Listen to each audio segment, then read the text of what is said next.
HBO's Real Time with Bill Maher had seen thousands of heated exchanges over 2 decades. Presidents defending wars, comedians sparring over cancel culture, intellectuals dissecting the soul of America. But the crew setting up cameras that Friday evening sensed something unusual brewing. The stage manager glanced at the production notes. Congresswoman Jasmine Crockett, D. Texas. Young, progressive, unfiltered. Bill Maher, shuffling his index cards at the desk, wore his trademark smirk. At 68, he'd perfected the art of controlled chaos, letting guests think they had the floor, then yanking it away with a punchline or a pointed question. He was the lion in his own coliseum, and every guest knew it. Crockett walked onto the set in a sharp navy blazer, her expression calm but alert. She'd been briefed by her team. "He's going to interrupt you. He'll talk over you. He'll try to box you into a corner." Her response had been simple. Good. As the opening credits rolled and the audience applauded, no one, not Maher, not the producers, not the millions watching at home, could have predicted what would happen in the next 23 minutes. A line would be crossed, cards would be set down, and a moment would be born that would redefine what it means to fight back on national television. To understand the earthquake, you need to know the fault lines. Bill Maher isn't just a comedian with a talk show, he's a cultural institution. For over 30 years, he's occupied a unique space in American media, the liberal provocateur who refuses to toe the party line. He launched Politically Incorrect in 1993, moved to HBO after 9/11, and built Real Time into a Friday night ritual for millions of viewers who crave unfiltered political combat. Maher's brand is confrontation. He mocks the far left for being too woke, challenges progressives on identity politics, and lectures young Democrats like a disappointed parent. His audience, mostly older, college-educated liberals, loves him for it. They see him as the voice of reason, the adult in the room willing to tell uncomfortable truths. But there's a pattern his critics have noticed. Maher punches left far more often than he punches right. He spends more airtime critiquing Democratic activists than he does confronting Republican extremism. And when young progressive politicians appear on his show, he treats them less like equals and more like students who haven't done their homework. It's condescension, wrapped in comedy, delivered with surgical precision. And for years, guests have mostly taken it. They laugh along, they play the game, because it's Bill Maher's show, and you don't win by challenging the host. But Jasmine Crockett didn't come to play. Jasmine Crockett represents Texas's 30th congressional district, a slice of Dallas where strip malls meet historic black neighborhoods, where working families hustle to make rent, and where progressive politics aren't theoretical. They're survival. At 42, Crockett's rise has been meteoric. She grew up in St. Louis, the daughter of working-class parents who emphasized education and resilience. She put herself through undergrad and law school, became a civil rights attorney, and cut her teeth in the Texas State House before winning her congressional seat in 2022. But what makes Crockett different, what makes her dangerous in the best possible way, is that she doesn't flinch. She went viral earlier in her career during a House Oversight Committee hearing when Marjorie Taylor Greene mocked her appearance. Instead of taking the high road, Crockett fired back with a response so sharp it became a cultural moment. "I'm just curious, just to better understand your ruling. If someone on this committee then starts talking about somebody's bleach-blonde, bad-built butch body, that would not be engaging in personalities, correct?" The room exploded. Greene's face flushed red, and the internet immortalized the moment. Crockett doesn't do polite deflection. She meets aggression with precision strikes. She's part of a new generation of Democrats who didn't come to Washington to make friends. They came to fight. When her team told her Bill Maher would try to dominate the conversation, she didn't blink. "Let him try," she said.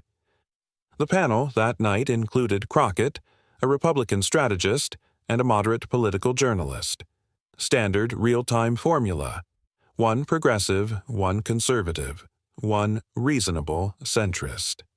Maher sat at the head, index cards stacked, ready to conduct. The topic, Why Democrats Keep Losing in Red States.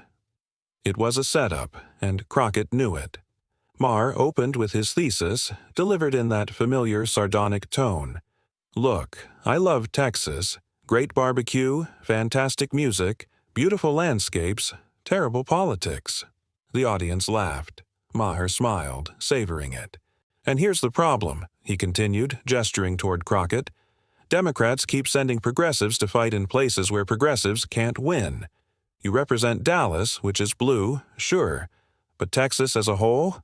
Come on. You guys couldn't even beat Ted Cruz. Ted Cruz, possibly the most unlikable senator in America, and Democrats still can't seal the deal. Crockett opened her mouth to respond. Maher kept going. Maybe, just maybe, the problem isn't the voters. Maybe it's the message. Maybe it's this obsession with progressive purity that turns off regular people who just want jobs, safety, and common sense. The audience applauded. The Republican strategist nodded knowingly. The journalist stayed silent, sensing tension. Crockett tried again. Bill, if you actually look at the data— No, Maher interrupted, waving his hand dismissively. I've looked at the data. I've been doing this show for 20 years. I've interviewed presidents, senators, Nobel Prize winners. I know what wins elections. Another laugh from the crowd. Maher was in his element, controlling the tempo, landing his jokes, boxing in his guest. Crockett's jaw tightened, but her voice stayed level. What I'm trying to explain is that Texas isn't as red as people think.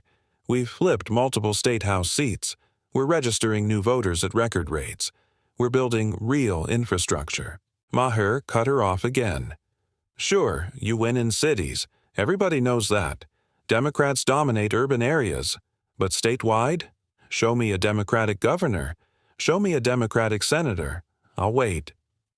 He sat back, arms crossed, that infuriating smirk plastered across his face. The audience loved it.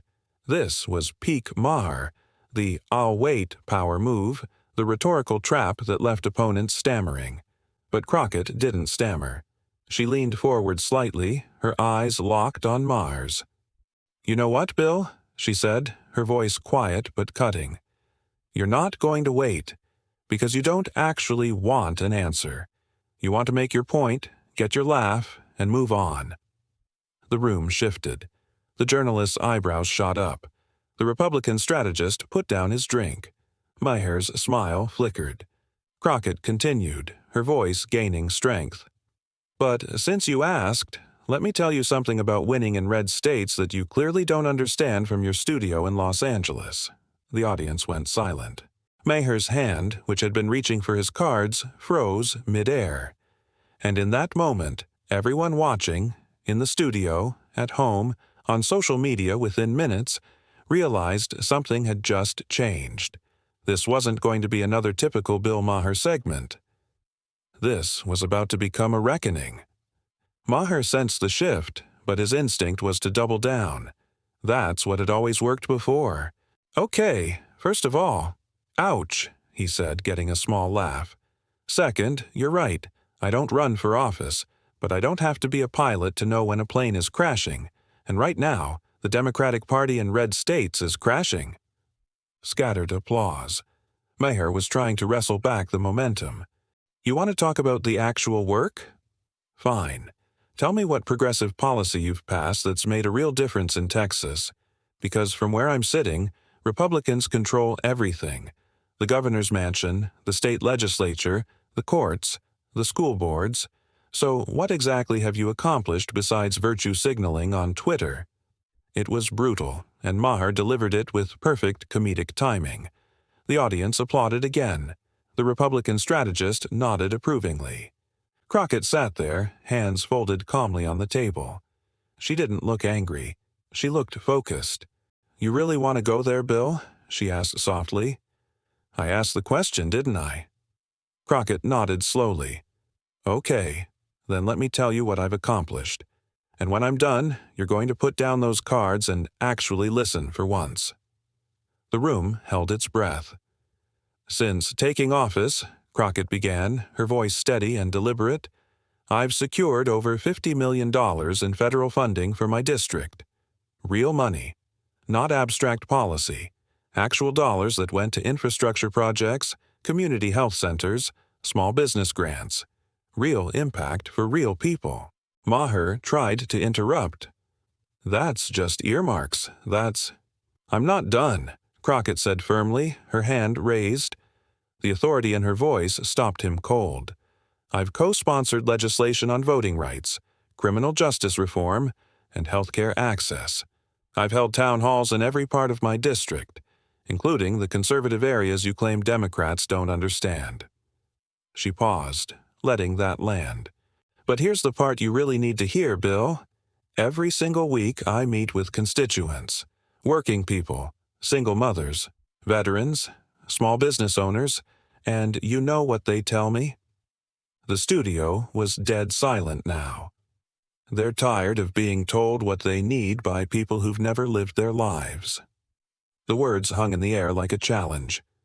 They're tired of commentators telling them their problems aren't real.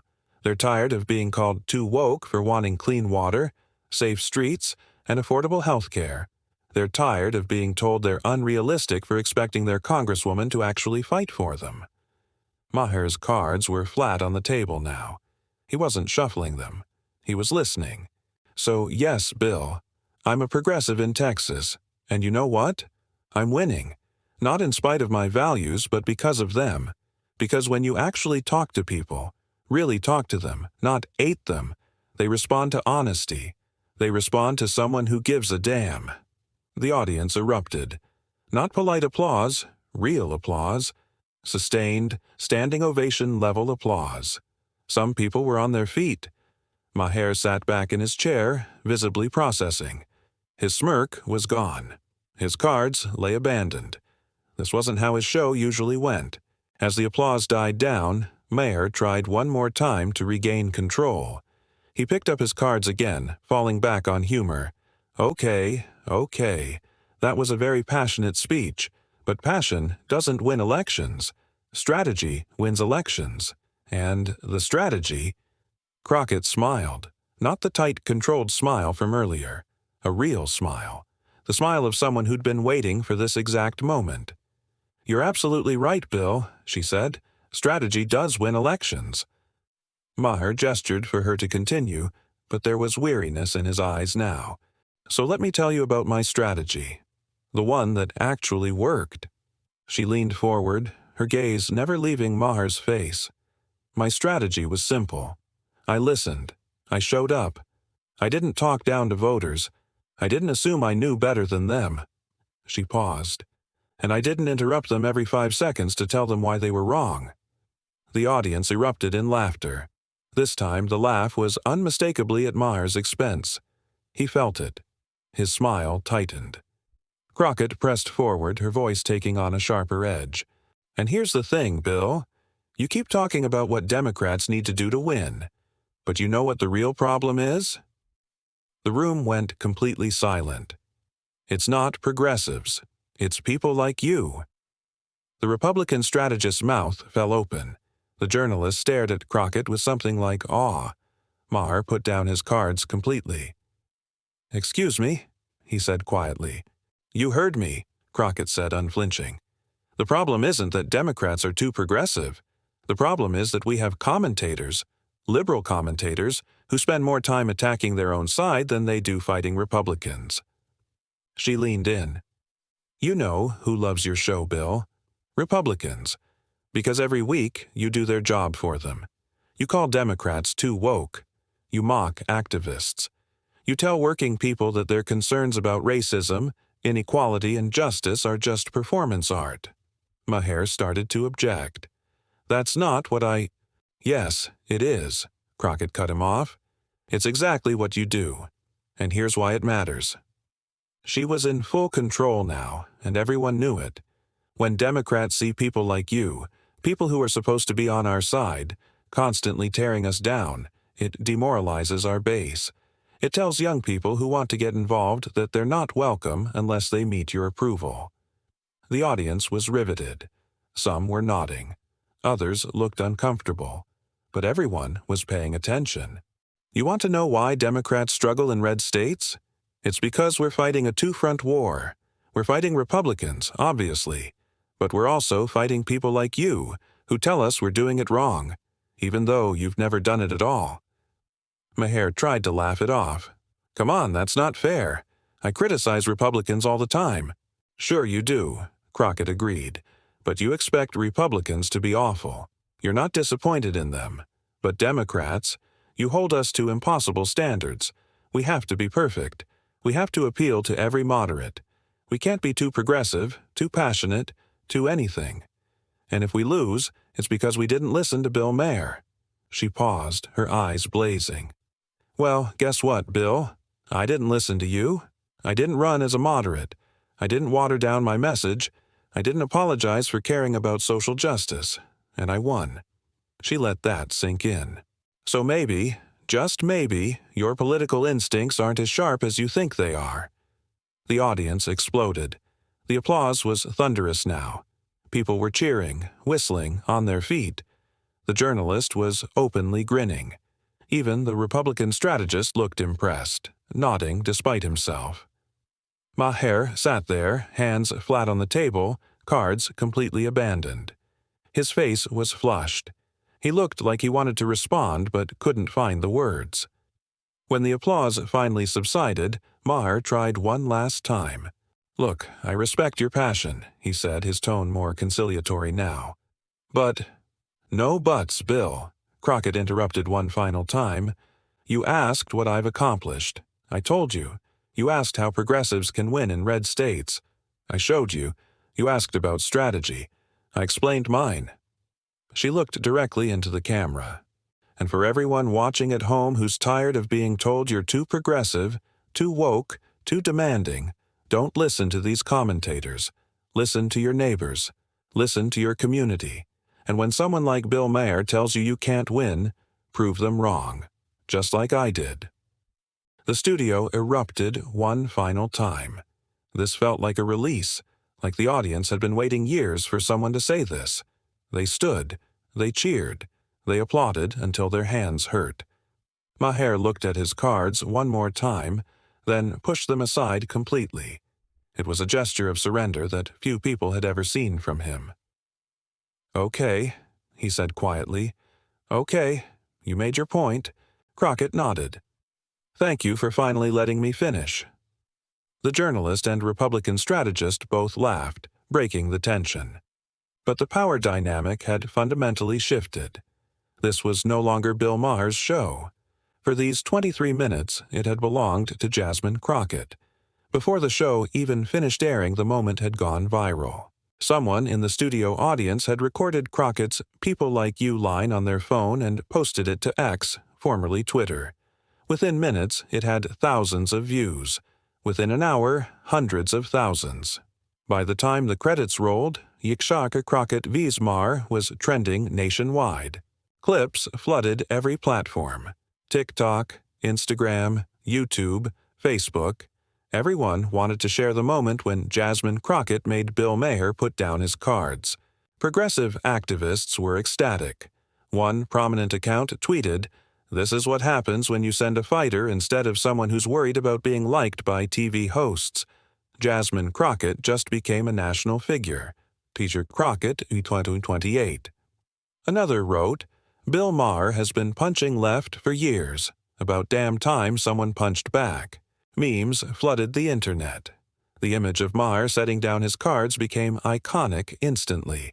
People photoshopped it with captions like, "When your mom says, 'We need to talk,' and 'When you realize you picked the wrong fight.'" But it wasn't just progressives celebrating.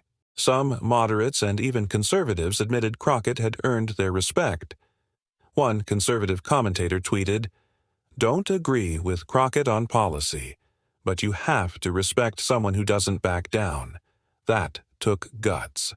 Maher got schooled. Cable news couldn't stop talking about it. CNN, MSNBC, even Fox News played the clip and debated its significance. The New York Times ran a piece titled, "When Progressive Fighters Push Back, Jasmine Crockett's Bill Maher Moment." The Washington Post analyzed it as a generational clash. Politico called it the most important 5 minutes on political television this year. Jasmine Crockett's social media following exploded. She gained over 500,000 new followers on X in one weekend. Her Instagram went from moderate engagement to hundreds of thousands of likes per post. Fundraising emails from progressive groups featured the clip, "This is what fighting back looks like. Support candidates like Jasmine Crockett who won't be bullied by media elites." But the impact went deeper than social media metrics.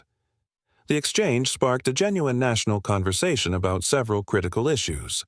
The generational divide in Democratic politics. Crockett represented a younger generation tired of being lectured by older liberals who grew up in a different America. They're not interested in earning approval from media elites. They want to change the system, not work within it. The role of political commentators. Do they have a responsibility to support their own side, or is their job to call it like they see it regardless of political impact? Crockett's response suggested a third option. Maybe commentators should recognize the limits of their expertise. Can progressives win in red states? Crockett offered counter-evidence to conventional wisdom. She won not by moderating her message, but by embracing progressive values authentically. Other Democrats in red states took notice. The story of Jasmine Crockett and Bill Maher is still being written. Crockett continues to serve in Congress, building her reputation as a fierce advocate and skilled communicator. Speculation swirls about her political future, statewide office, a Senate run, maybe more. Maher continues to host Real Time, still willing to challenge both sides. But observers have noted he's been slightly less quick to interrupt his guests lately. Maybe the lesson landed after all. The larger questions remain unresolved. Can progressives win in red states? How should Democrats balance idealism and pragmatism? What role should media elites play in shaping political strategy? But one thing is crystal clear.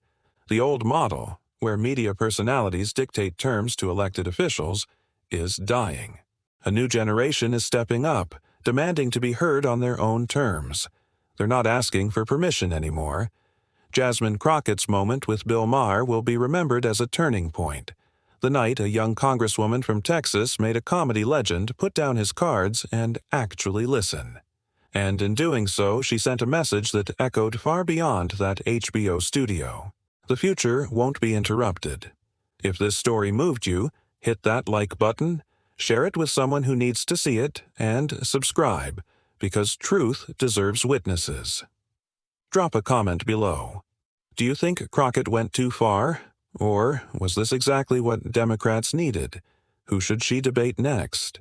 Thanks for watching. I'll see you in the next one, where we break down the moments that really matter in American politics.